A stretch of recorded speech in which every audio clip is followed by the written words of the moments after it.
Game that you expected from Dennis? It was the kind of game we're hoping for. I mean, I honestly, I think he would. I'm not being critical, but I think he would echo that he missed a lot of shots that he got on the makes. I thought we got him the ball a lot better. He should do a better job finishing around. But that was the plan, was throwing the ball. Bob, without commenting on officiating, your take on what happened with the minute and a half left in the game and the ejections and everything else? I'd have to look at the film.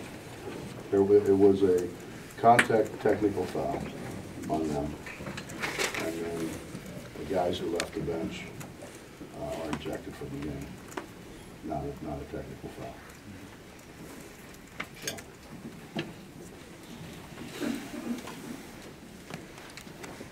I'm just saying it was a fairly significant point in the game. And did you feel that it affected anyone? Nah. No, I mean we were gonna. Well, one of those guys probably would have been in the game, but I don't think the rest of them would have been anyway. Those four guys probably. Why they ran out there, I have no idea. I mean, generally they're looking for an escape like Joe Jacobs did when he jumped to the window and went in and laid on the floor of the car whenever something broke out. So I don't know what they were doing out there. They just probably want to get a better look at it, I guess. Those are not what I'd call fighters. Coach, we're wondering what the ruling is on whether or not they have to miss another game, or well, the officials said no. Okay. That they're ejected from the game, and it has to be a fight situation, which it wasn't. You've been trying to run the ball and push the tempo. You've got 8-9 minutes to go. You've got a lot of foul trouble, and looks like you're trying to really slow it down and bleed the clock. Is that difficult to get your guys to do, and how did that affect your offensive? No, it's not hard. I mean, we're going to run it down and then penetrate and pitch it, or try to get it out the rim. I mean, I didn't want to run it all the way down. I wanted to score before that, but I wanted to make sure we got good shots. Coach, you come from a rivalry game like this one against Marshall, go back home and go to kind of the older style rivalry with Virginia Tech. I mean, is that something you kind of have to keep these emotions going so that I think we've got a sellout crowd providing the students come. So, I mean, I think it'll be a great atmosphere. I don't know how many teams that are going to practice. What would you rather do? I'd rather go to practice. I got a great job for one for the games.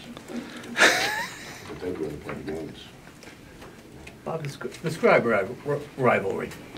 Describe what that is and why it's more apt, something like this is more apt to happen in a game like this. I don't know, but I think you and I talked about, when I was at Cincinnati, we were everybody's rival. You know, and I used to mess with them a little bit and say, you know, it's not a rivalry until they win one, you know. But I mean, if you polled everybody in Conference USA, we're everyone's rival. But that's because we won, you know. I mean, so. I mean, to me, this is not Cincinnati Xavier. You know, the schools aren't 5 minutes apart. I mean, it's not a holy war in the city, the way that deal is. And this is, I think, a game that. And I mean, I honestly think that, you know, when this game's over with, I think a lot of their people root for us, a lot of our people root for them. You know, it's a one-game deal. That said, Keaton indicated that you put in the scouting report that Marshall's guys would talk junk, try to get them out of their game mentally. Is that something that has been an issue in this series in the past and something you worried with heading into this one? No, I was trying to avoid, you know, our guys reacting. What you try to do is you try to prepare guys for everything that you think might happen.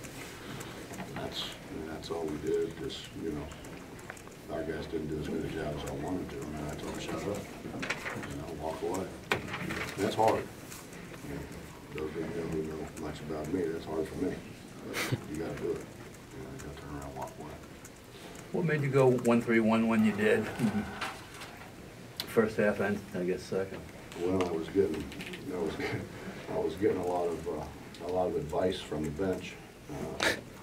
that we needed to change defenses. And we'd worked on some other things that we were gonna try to do. And I didn't wanna do them at that point in time in the game, and I thought, you know, let's throw the 1-3-1 out there. Actually, I told the guys, we'll go one possession, and if they score, get out of it and get back man.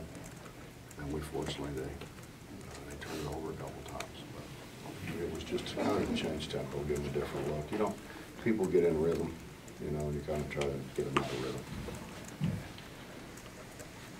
Because of the lineup that you put out there with that, and we've got some really tall and long guys in it, can you only play that for a few trips at a time? Or is that something that you can maybe play more in the future?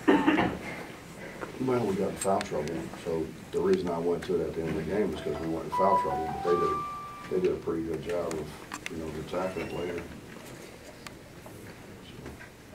Coach, there was a stretch right after, I think, Kalichla picked up his fourth foul. You're talking about 8, 7 minutes left to go at that point. And you've got Murray, Marine, Miles, I think maybe Jabari was out there. It was kind of an unusual lineup, and they were able to hold on to the lead there until you were able to get Staten back in the game 3 or 4 minutes later. It was kind of one of a crucial part of the game at all. Well, that's what they're supposed to do. I mean, Eric, I thought this was Eric's best game of the year. I thought he was a lot more focused, and thought he ran the floor better. Obviously, he gets 10 rebounds, and they weren't easy rebounds. He got some hard rebounds, and this was as active as what I think he's been to this point. Anything else? What's your second option in the half court? I know you said you threw it into Dennis better tonight, but when he's not out there, what's option 2? We're capable of making shots. You know, I think, you know, Jabari shot the ball extremely well before we started playing games, and he struggled a little bit, but he made a big 3 for us. Terry Henderson certainly could shoot the ball. He didn't shoot it very well today, but I mean, everybody has those days.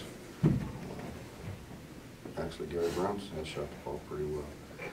But you know, we were going to get it at the rim. You know, the way the game was going, that why would you come down and shoot an early 3?